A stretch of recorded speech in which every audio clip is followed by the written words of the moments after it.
ಆತ್ಮೀಯರೇ, ತಮ್ಮೆಲ್ಲರಿಗೂ ಸ್ವಾಗತ.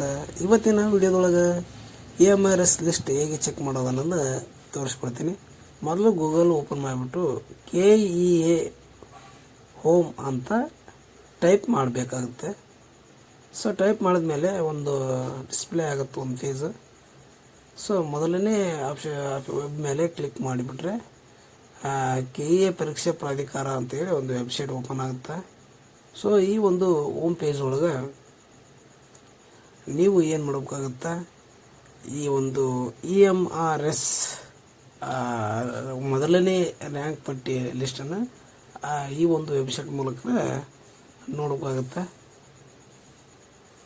ಇಲ್ಲಿ ಮೇಲೆ ಬಂದ್ಬಿಟ್ಟು ಬಲಕ್ಕೆ 3 ಡಾಟ್ಸ್ ಇರ್ತವೆ. ಸೊ ಅದ್ರ ಮೇಲೆ ಕ್ಲಿಕ್ ಮಾಡಬೇಕಾಗುತ್ತೆ. ಕ್ಲಿಕ್ ಮಾಡಿದ್ಮೇಲೆ ನಿಮಗೆ ಈ ಕಡೆ ಎಲ್ಲ ಆಪ್ಷನ್ ಓಪನ್ ಆಗುತ್ತೆ. ನಿಮ್ಮ ಹಿಂದಿನ ವರ್ಷದ ವಿವರಗಳು ಇರ್ಬೋದು, ನೇಮಕಾತಿ, ಪ್ರವೇಶ, ಮಾಹಿತಿ ಹಕ್ಕು ಅಧಿನಿಯಮ ಅಂತೈತೆ. ಸೊ ನಮಗೆ ಇಲ್ಲಿ ಯಾವುದು ಮುಖ್ಯವಾಗುತ್ತಪ್ಪ ಅಂತಂದ್ರೆ ಪ್ರವೇಶ ಅಂತಕ್ಕಂಥದ್ದು ಏನೈತಲ್ಲ. ಸೊ ಪ್ರವೇಶ ಅಂದರೆ ಎರಡನೇ ಆಪ್ಷನ್ ಮುಖಪುಟ ಪ್ರವೇಶ ಅಂತಲ್ಲ, ಪ್ರವೇಶದ ಮೇಲೆ ಕ್ಲಿಕ್ ಮಾಡಬೇಕು. ಆ ಕ್ಲಿಕ್ ಮಾಡಿದ್ಮೇಲೆ ಇಲ್ಲಿ ಕರ್ನಾಟಕ ವಸತಿ ಶಿಕ್ಷಣ ಸಂಸ್ಥೆಗಳ ಸಂಘ ಅಂತಂದೇನೆ ಮೂರನೇ ಆಪ್ಷನ್ ಐತೆ. ಸೊ ಕೆಳಗೆ ಸ್ಕ್ರಾಲ್ ಮಾಡೋಂಥ ಅವಶ್ಯಕತೆ ಏನಿರಲ್ಲ.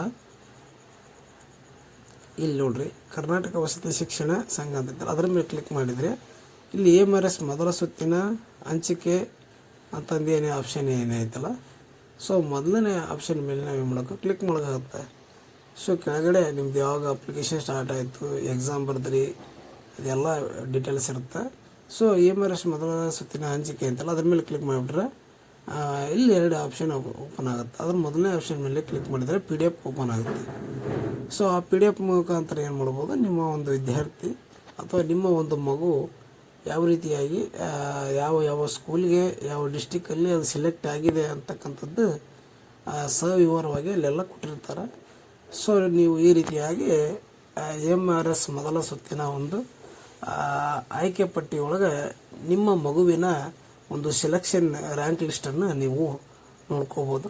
ಮಾಹಿತಿ ಇಷ್ಟ ಆದರೆ ಲೈಕ್ ಮಾಡಿ, ಅದೇ ರೀತಿಯಾಗಿ ಸಬ್ಸ್ಕ್ರೈಬ್ ಮಾಡಿರಿ, ಸಪೋರ್ಟ್ ಮಾಡಿರಿ ಅಂತ ಹೇಳ್ತಾ ಮತ್ತೊಂದು ವಿಡಿಯೋದೊಂದಿಗೆ ಬರ್ತೀನಿ. ಧನ್ಯವಾದ.